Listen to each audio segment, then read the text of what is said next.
Hey toi derrière ton écran qui aime les sujets sur la WWE, n'hésite pas à t'abonner à la chaîne de W Live France en activant les notifications pour ne rater aucune vidéo. Bisous.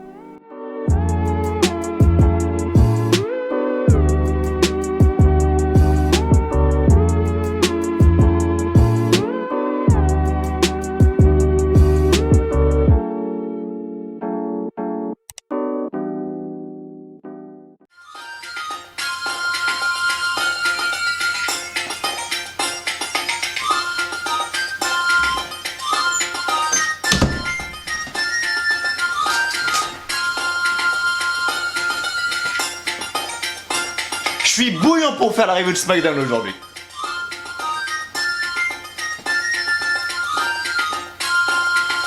Oh là là, cette musique est, je pense, l'une des meilleures musiques du jeu vidéo, tout compris. Sans déconner. Honnêtement, je regarde, il y a un youtubeur que je kiffe, tu vois, qui s'appelle Inoxtag. Vous le connaissez sans doute tous, il est très connu, plus d'1 million d'abonnés, bref. Il fait des vidéos sur du jeu vidéo, etc. Bref. Et puis il y a quelques semaines, il a fait des lives sur Mario Bros, tu vois. Et Mario Bros, pour ma génération, tu vois, donc la génération 2000, donc 2001, 2002, 2003, 2004, bon, 2005, tout ça, non, tu vois, mais voilà, vraiment ma génération, genre 2000, 2001, 2002, 2003, 2004. Mario Bros, tu vois, c'est le jeu de mon enfance, c'est le jeu de notre enfance, tu vois. Sur la DS, je me suis dit, putain, il faut que je retrouve ma putain de DS et que je joue. Et j'ai retrouvé ma DS et je suis allé au monde 6. Et sur le monde 6, je tombe sur cette musique-là, ce chef-d'œuvre.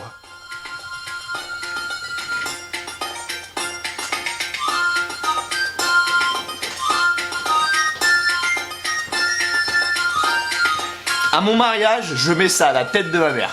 À mon mariage, c'est ma musique de mariage, ça.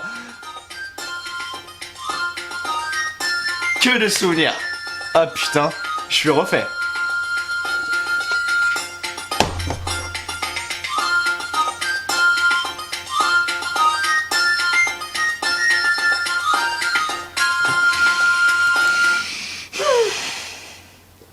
Quel plaisir. Quel plaisir. On se retrouve aujourd'hui, les amis, pour l'arrivée de SmackDown.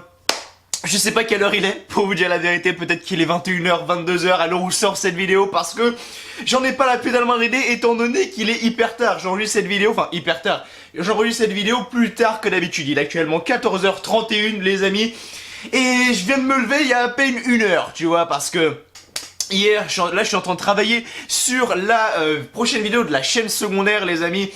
Donc je vous en parlerai quand je la sortirai, bien évidemment, parce que je sais qu'il y en a énormément qui attendent ça. Donc ne vous inquiétez pas, je vous en informerai. Et merci à tous ceux qui me soutiennent. Et du coup, en fait, je me suis couché à 5h30 du matin. Tu vois, donc je me suis levé vers 13h30. Mais je me suis levé et je me suis couché à 5h30 du matin parce que je suis en train de travailler à fond pour la sortir le plus rapidement possible. Et du coup voilà, donc bref, de toute façon c'est le week-end, on s'en fout, hein, je veux dire, la semaine dernière j'ai sorti une vidéo, la semaine dernière j'ai sorti une vidéo, donc c'est la review de SmackDown, logique, et je me souviens j'étais en soirée, je regardais un petit peu vite fait mes analytiques YouTube, et je voyais qu'à 3h, 4h du matin, il y avait encore des gens qui regardaient, genre il y avait une quarantaine de personnes qui avaient regardé cette vidéo là, voilà, alors qu'il était 3-4h du matin, donc voilà, c'est le week-end, c'est tranquille. Avant de parler de SmackDown les amis, on va parler du news. Ce matin je me suis réveillé. Ou peut-être qu'il y a des gens qui l'ont vu déjà il y a quelques jours cette news là, mais ce matin je me suis réveillé et je vois une news concernant Shayna Baszler les amis, et je voulais réellement en parler, pas pour pousser un coup de gueule ou quoi, parce que maintenant c'est limite plus étonnant de voir des choses comme ça en 2020 actuellement à la WWE, mais voilà, je tenais quand même à en parler parce qu'il y a beaucoup de personnes qui me posent des questions, que ce soit en commentaire YouTube, que ce soit sur Instagram, que ce soit sur Twitter, Snapchat même. N'hésitez pas à me suivre sur les réseaux sociaux, ils sont juste en dessous. Et beaucoup de personnes me demandent, Mathieu, où est Shayna Baszler? Mathieu, qu'est-ce que fait Shayna Baszler, etc., etc. Et pour vous dire la vérité, j'avais pas plus d'informations que vous. Est-ce qu'elle était blessée? Est-ce qu'elle avait le Covid ou quoi? Aucune idée, tu vois. Et là non, on a enfin la réponse officiellement. Je vous lis le titre, peut-être que ça va vous refroidir. Et n'hésitez pas à me donner votre avis en commentaire sur ce sujet-là parce que ça m'intéresse vraiment, pour vous dire la vérité. Vince McMahon serait responsable du dépush et de l'absence de Shayna Baszler. N'hésitez pas à me dire ce que vous en pensez. Dès maintenant, je vais vous lire cette news avec vous parce qu'il faut réellement qu'on en parle. Malgré des débuts télévisés remarqués dans le roster principal et un parcours exemplaire à NXT, effectivement, hein, Shayna Baszler est arrivée au main roster, elle a tout dégommé, je veux dire, elle est arrivée au Royal Rumble 2018, là, cette année, elle est arrivée quelques mois, et bien, avant WrestleMania, etc., donc elle a clairement tout déglingué sur son passage du côté du main roster. Du côté de NXT, c'est l'une des plus grandes championnes féminines de tous les temps, avec plus de 1 an de règne et des matchs à chaque fois vraiment très bons. Donc, il semblerait que Shayna Baszler ne répond pas aux attentes de Vince McMahon. Oh, tiens, dis donc. Selon le Wrestling Observer, le président de la WWE, donc Vince McMahon, ne serait pas du tout fan de Shayna Baszler et a mis un terme à son push qui avait débuté en début d'année 2020. Cela viendrait du fait que Vince n'a jamais vraiment saisi le style in-ring qu'un combattant de MMA, donc Shayna Baszler, devrait utiliser sur un ring de catch. Par contre, quand c'est Brock Lesnar, là, on dit plus rien parce que Vince McMahon, parce que forcément, Brock Lesnar amène du pognon. Donc là, juste déjà, Vince McMahon se contredit tout seul. C'est-à-dire que Shayna Baszler, étant donné, est une femme, à la WWE, on sait très bien que les femmes, eh bien, rapportent moins d'argent à la compagnie. Par contre, et il dit oui bon j'accroche pas vraiment à son style de catch etc. Mais par contre quand c'est Brock Lesnar qui te rapporte je sais pas combien de millions sur la table, là par contre y a pas de oui j'aime pas son style ou je sais pas quoi. Brock Lesnar le mec il arrive il fait un F5 dans le match et tout. Là par contre y a pas de oui mais j'aime pas son style de ring. Bref on va en parler juste après. Quel combattant de MMA devrait utiliser sur un ring de catch. Également Shayna Baszler ne correspondrait pas aux critères que Vince McMahon recherche pour une femme dans le catch féminin. A noter que Shayna Baszler doit principalement son push à Paul Heyman, ancien directeur exécutif de Raw, et d'après le Wrestling Observer, le départ de Paul Heyman à ce poste n'est pas la raison pour laquelle Baszler a été dépouche, puisque Vince McMahon a pris cette décision avant le renvoi de Paul Heyman. Et donc, le site ajoute par ailleurs, et ça vraiment il faut le mentionner, que Vince McMahon et Paul Heyman n'ont jamais été en accord concernant les futures stars à fort potentiel et à mettre en avant à Raw. Pour rappel, la dernière apparition télévisée de Shayna Baszler remonte à son match de soumission face à Natalya à Raw le 18 mai 2020. Et là, c'est encore une fois ce que je dis semaine après semaine après semaine. Il y a des gens qui me disent oui mais Mathieu, c'est parce que Paul Heyman est parti que les choses sont moins bons. C'est parce que Paul Heyman ceci. Non, ça n'a rien à voir avec Paul Heyman. Actuellement, si la WWE est dans une phase critique comme ça, la simple et unique raison, l'unique faute, c'est celle de Vince McMahon. Putain, Vince McMahon, en 2010-2011, j'étais prêt à mettre à genoux devant lui. Dans les années 2009, 2010, 2011, j'étais prêt à mettre à genoux devant lui parce que le mec a créé la WWE depuis des années maintenant.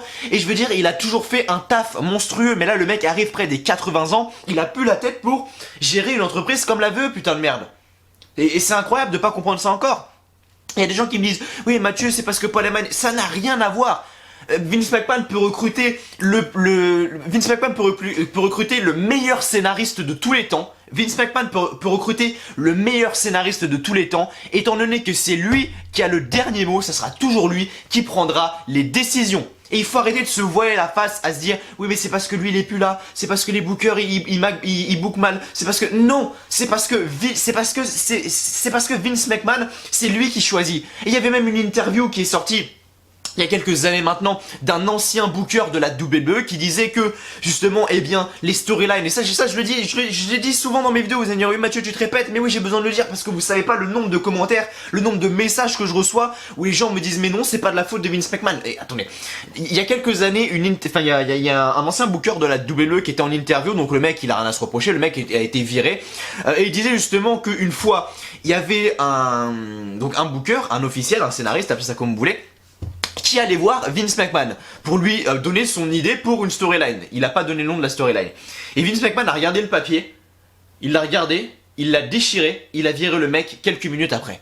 Parce que ça ne correspondait pas aux idées de Vince McMahon. Et justement, l'officiel en question, donc le mec qui faisait l'interview, disait que justement maintenant les scénaristes n'écrivent pas des storylines qui leur plaisent, mais des storylines qui plaisent à Vince McMahon. Et c'est pas pareil, et c'est là où est le problème. Parce que Vince McMahon, si tu veux faire plaisir à Vince McMahon, tu sais très bien que y ait peu de chances que ça marche. Et c'est pour ça qu'actuellement la veuve en prend plein la gueule. Bon, t'auras toujours les pro-Raw SmackDown seront toujours là. Oui mais Mathieu, c'est incroyable Raw SmackDown. Bon, ça c'est les gens aveugles et qui veulent pas ouvrir les yeux sur la merde qui est Raw chaque semaine. Il y a des gens qui vont me dire oui Mathieu tu critiques juste pour faire des vues. Ça n'a rien à voir, je veux dire regardez All Elite Wrestling, je dis quasiment que du positif chaque semaine sauf là ces dernières semaines parce que voilà la AEW commence à me décevoir un tout petit peu, enfin la semaine dernière plus sur leur show et la Fighter Fest était voilà assez correct, mais bref voilà quand c'est bon je le dis, quand c'est bon je le dis. Et faut arrêter un petit peu de dire oui tu fais exprès de critiquer ou quoi. Arrêtez vraiment. Regardez les commentaires de ma dernière review d'Euro. Et là c'est pas moi qui le dis, regardez les commentaires de ma dernière review d'Euro. J'en ai parlé de ça, j'ai parlé de la merde qu'était Euro cette semaine, qui était encore une fois médiocre, hein, comme tous les précédents Euro. Et regardez les commentaires. Et là c'est pas moi qui le dis, c'est les abonnés, c'est vous. Et vous me dites exactement la même chose que je dis. Raw n'est plus au top, Raw est loin d'être bon. Et voilà, actuellement la WWE est sur une crise comme ça, c'est difficile à gérer. Une crise comme ça, c'est difficile à gérer en tant que fan de catch. Tu te dis, mais putain, pourquoi est-ce que je continue à regarder ça, quoi? Pourquoi est-ce que je continue à regarder ça? Et voilà, ça prouve très bien que Vince McMahon n'a plus les idées au clair, en fait. Triple H a construit Shayna Baszler, a réussi, eh bien, à faire quelque chose de Shayna Baszler, la plus dominante de la WWE, en lui faisant garder le titre de NXT le titre féminin de NXT pendant plus d'1 an, en faisant de super matchs. Et finalement, arrivé au main roster, voilà, Triple H, il dit bon écoute, c'est Shayna Baszler, déconne pas, Vince McMahon il fait t'inquiète mon pote, je gère ça. Triple H lui donne Shayna Baszler, au bout de 2 mois c'est fini. Voilà, au bout de 2 mois c'est terminé. Tout ça pour qu'ensuite Becky Lynch se retire parce qu'elle est enceinte et puis que ce soit Asuka qui prenne le titre, je sais pas. Becky Lynch en plus était enceinte, elle le savait quand elle a catché à WrestleMania, putain elle pouvait... Vince McMahon pouvait pas se dire bon écoute Becky Lynch elle est enceinte, elle va se retirer des rings dans quelques semaines, je lui enlève le titre et je le donne à Shayna Baszler plutôt que de le redonner à Asuka qui, je suis désolé, ne fait rien. Et c'est pas que j'aime pas Asuka est très bonne dans le ring, mais je veux dire son personnage est malaisant réellement. Chaque semaine je la vois, elle est là à gueuler de partout en japonais, bref c'est malaise TV à chaque fois. Je suis désolé, il y a des gens qui adorent, mais moi je trouve ça malaisant à un point monumental. Et voilà, après un moment, il dit voilà, je lis ça cette news, il dit que, eh bien, Paul Heyman et Vince McMahon n'ont jamais été en accord concernant les futures stars à fort potentiel et mettre en avant un Raw. Je prends l'exemple de Ricochet. On sait très bien que Paul Heyman, eh bien, voulait mettre en avant Ricochet, on le savait. Et finalement, Vince McMahon lui a dit oh, t'inquiète pas Ricochet. Vince McMahon a détruit Ricochet. Le mec à main event face à Andrade, quoi. À main event, putain, un show qui est regardé par 600 personnes. Je l'ai dit dans une de mes dernières reviews, il y a des abonnés qui m'ont dit putain ça existe encore main event. Oui ça existe encore main event. Et il y a des Ricochets Andrade qui peuvent être des putains de main event de WrestleMania, mais qui sont à main event. Bref. Va comprendre le délire. Enfin bref. Voilà, rien de... Voilà. C'est exaspérant de lire des news comme ça. Donc du coup voilà, pour tous les fans de Shayna Baszler, comment vous dire que... Je suis désolé pour vous, mais va falloir abandonner l'idée de la voir championne d'Euro comme beaucoup l'imaginaient. Après, Vince McMahon peut très bien changer d'avis et changer d'avis lors de ces prochaines semaines. Hein. Rien n'est joué à la VE, hein. Mais voilà, pour l'instant, c'est pas sur la bonne voie pour vous dire la vérité. Enfin bref, je voulais parler de ça avant de commencer. On va parler de SmackDown les amis, mais voilà, je voulais quand même vous parler d'une news étant donné que la semaine dernière j'ai fait je pense la review la plus courte de la chaîne, même pas 20 minutes de vidéo. Enfin si, elle durait combien de temps la vidéo de la semaine dernière?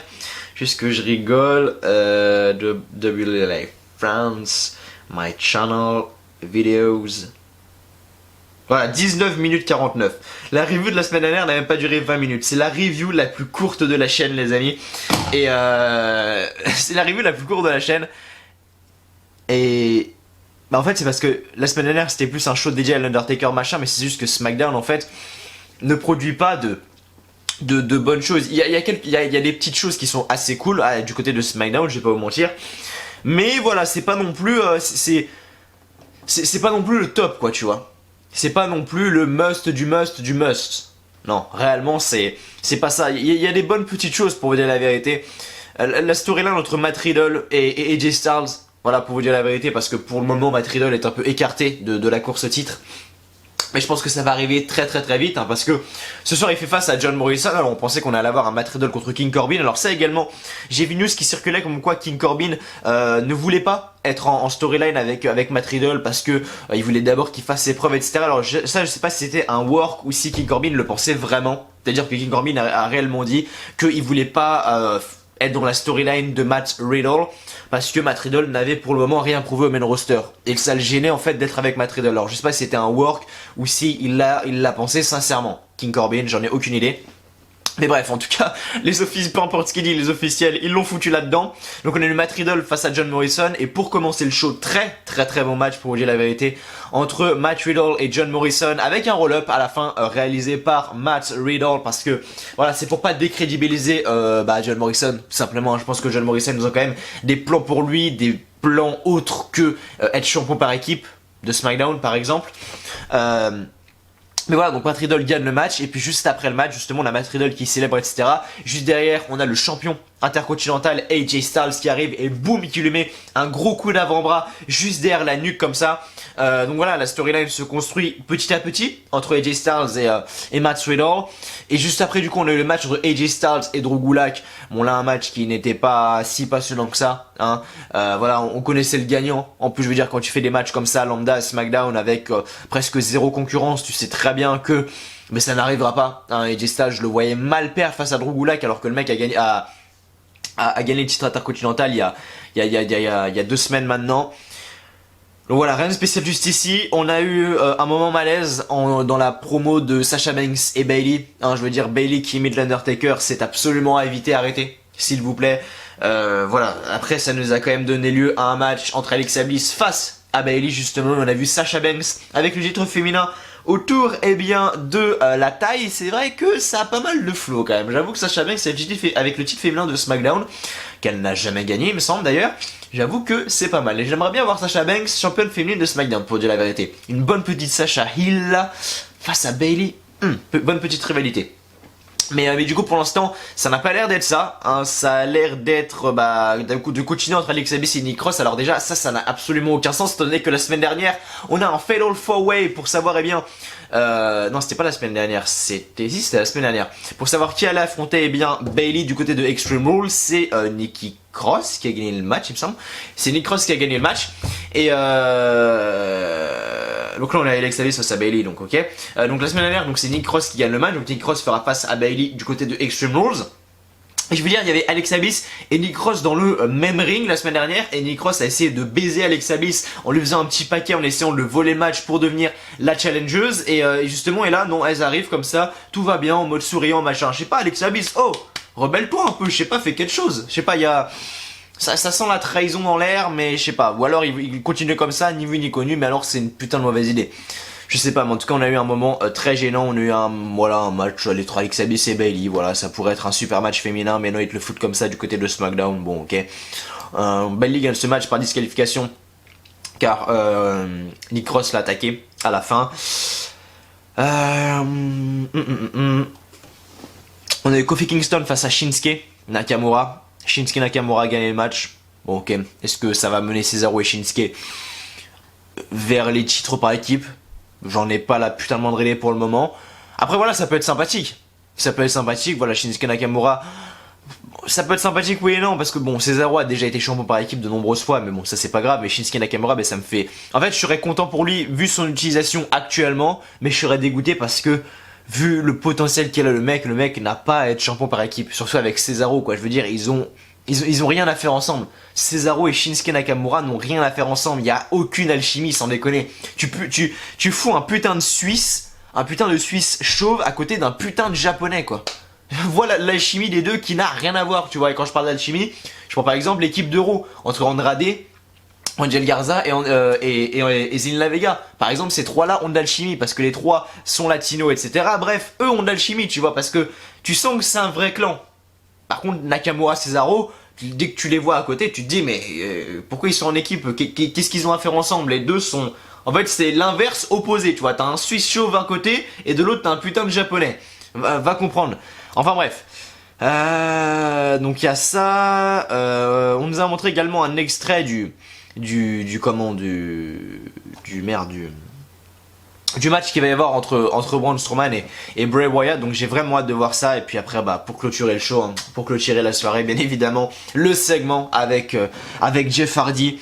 Donc c'était à la base un segment où je sais pas, Sheamus devait Sheamus devait célébrer un truc avec Jeff Hardy, je sais plus, mais il devait boire du champagne ou je sais pas quoi. Finalement, Sheamus ne s'est même pas donné au lieu du rendez-vous parce que la VE ont mis le paquet. Hein. C'est-à-dire qu'on a le ring bien, beau tapis assez violet, etc. T'as justement le buffet en plein milieu du ring. T'as le serveur en gros qui est là en plein milieu du ring avec sa petite chemise, etc. T'as Jeff Hardy qui arrive et tout. Et finalement, ben Sheamus n'arrive pas. Le mec est sur un écran géant. Et bref, il commence à parler à Jeff, etc. Et Jeff, enfin le mec, le serveur ensuite remplit un verre de champagne à Jeff. Jeff prend le verre de champagne, il lui vide sur la gueule du serveur qui lui n'a rien demandé. Et ensuite il lui casse derrière la nuque comme ça. Je veux dire, le serveur n'a rien demandé mais il s'en prend plein la gueule, va comprendre. Et ensuite en plus il se prend un soin de temps de bombe juste après. Enfin bref, je veux dire, on n'a pas mieux pour Jeff Hardy et Sheamus quand même. Jeff Hardy qui, je sais pas s'il est sur la fin de carrière, WWE en tout cas. Où est-ce qu'il va re-signer? J'en ai aucune idée. Je veux dire, il y a quelques mois, donc vers, c'était juste après WrestleMania. Je crois que c'était en mai par là quand Jeff Hardy est revenu. On se disait putain ça y est, Jeff Hardy va revenir, etc. Il va avoir un push, etc. Bah putain le push. Voilà dope toi. Non, sans déconner quoi. Sans déconner. Voilà. Est-ce que les deux ne méritent pas mieux? Je veux dire, je suis impliqué, mais je suis pas du tout impliqué dans cette storyline en fait. Cette storyline, je suis pas du tout impliqué parce qu'en fait, les deux méritent mieux. Jeff Hardy, un ancien multiple champion du monde. Sheamus, ancien champion du monde poids lourd, ancien champion du monde WWE. Enfin, les mecs méritent mieux. Les mecs méritent mieux. Et c'est déroutant en fait, vraiment. Et le truc c'est que j'ai même pas envie d'argumenter là-dessus étant donné que c'est déroutant en fait. Et il y a des personnes, il y a des youtubeurs, que ce soit américains ou français, qui eux vous donnent leur avis sur cette storyline, voilà, et qui s'y connaissent sans doute mieux, mais moi j'ai pas envie en fait. Moi j'ai réellement pas envie. Et voilà, laissez-moi tranquille avec cette storyline de merde et éloignez-moi le plus loin possible de cette storyline entre Jeff Hardy et Sheamus, qui j'espère s'est terminé là-dessus et va se terminer en tout cas le plus rapidement possible parce que réellement ça me casse les couilles. Bref, les amis. Merci à vous de me rejoindre aujourd'hui sur cette review de SmackDown. J'espère qu'elle vous plaît comme d'habitude. N'hésitez pas à me donner votre avis sur le show, sur la vidéo pour me dire ce que vous en pensez, ce que je pourrais améliorer lors de ces prochaines semaines. N'hésitez pas à me dire également ce que vous avez pensé de la news que je vous ai donnée concernant Shayna Baszler. Ça serait vraiment intéressant. Et puis voilà, merci de me rejoindre aujourd'hui sur cette vidéo. N'hésitez pas à lâcher un petit like, un petit pouce bleu. Fait toujours extrêmement plaisir. N'hésitez pas également à vous abonner à la chaîne W Life France si vous ne l'avez toujours pas fait. Et puis voilà, on est parti tout de suite je pense pour les résultats de SmackDown pour ceux qui ne l'ont toujours pas vu. Donc allez, let's go. Avant de passer aux résultats, pour tous ceux qui n'ont pas vu le show, vous avez le résultat en avant-première sur W Life France. Grâce à Mathieu. Qui a joué à Mario Bros quand il était petit? Qui a joué à ce jeu? Dites-le moi en commentaire. Et qui a fait le monde 6? La meilleure musique, putain. Maintenant la meilleure musique c'est celle du monde 2. C'est vrai qu'elle est pas mal.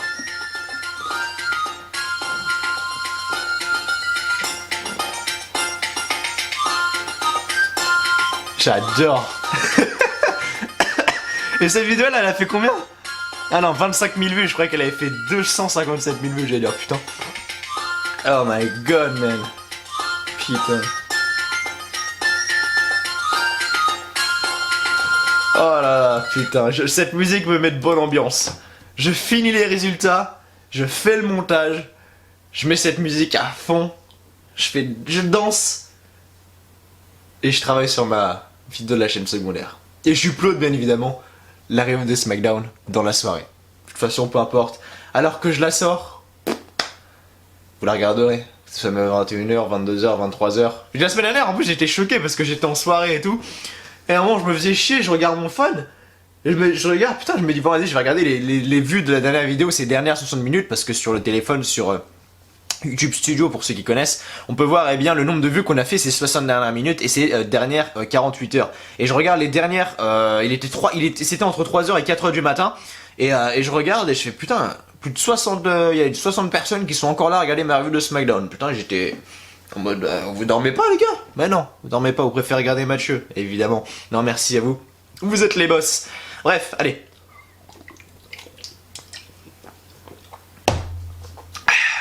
On est parti. Alors, SmackDown, 3 juillet. SmackDown, Performance Center, les commentateurs, Michael Cole, Corey Graves, comme toujours. Donc le show s'ouvre sur l'intro de SmackDown et les commentateurs nous souhaitent la bienvenue. Et Michael Cole nous demande d'accueillir Matt Riddle qui arrive sur le ring. Michael Cole dit que ce n'est que le début. Il a fait ses débuts contre AJ Styles il y a 2 semaines. Qu'est-ce que ce moment veut dire pour lui? Matt Riddle répond que de passer à NXT à SmackDown est incroyable. Marcher sur la rampe, se tenir sur le ring est le résultat d'un dur travail et c'est un rêve. Michael Cole lui demande pourquoi il ne porte pas de chaussures. Et ça, c'est vrai que c'est la question que je me suis toujours posée. Parce que pour un sport comme le catch, tu vois, je veux dire, ils sont toujours en appui, machin, tout ça, je sais pas, moi j'aurais peur de, je sais pas, me faire un fou mouvement et me péter les orteils, je sais pas. Bref. Et donc Riddle répond que c'est une bonne question. Beaucoup de personnes veulent savoir pourquoi. C'est une longue histoire. Je vais vous la raconter. Quand il était enfant, il allait en vacances dans le Wisconsin et ils avaient une piscine couverte. C'était cool. Il nageait, puis sortait jouer dans la neige. Il y passait beaucoup de temps et il a eu des gelures. Les médecins disaient qu'il devait lui amputer ses orteils. Voilà pourquoi il ne porte pas de chaussures. Il ressent la sensation de brûlure dans ses pieds. Il ne porte pas de chaussures non plus pour les mariages ou les bars mitzvah, je sais pas ce que c'est.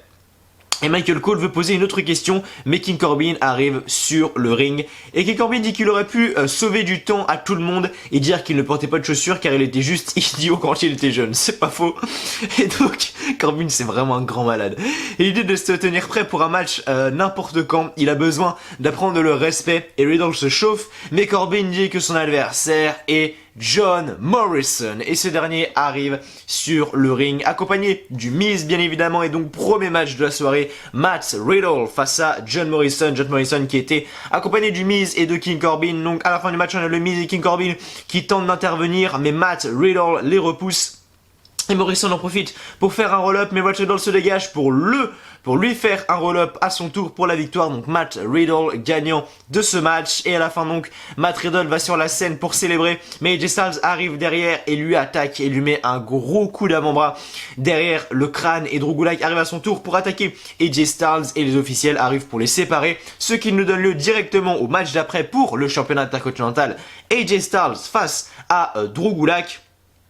Et donc AJ Styles donc gagne ce match du coup et qui conserve le titre car à la fin du match donc on a AJ Styles qui lui fait un Styles Clash suivi du Phenomenal Forearm, donc impossible de se dégager de ça. Donc AJ Styles conserve son titre. Sasha Banks et Bayley arrivent sur le ring. Bayley demande pourquoi la semaine demande si on sait la semaine qu'elles ont eue. Banks a battu l'impératrice d'hier à Raw. Elles sont allées à la Full Sail. Sasha Banks l'arrête et lui dit de ne pas dire ce qu'il s'est passé.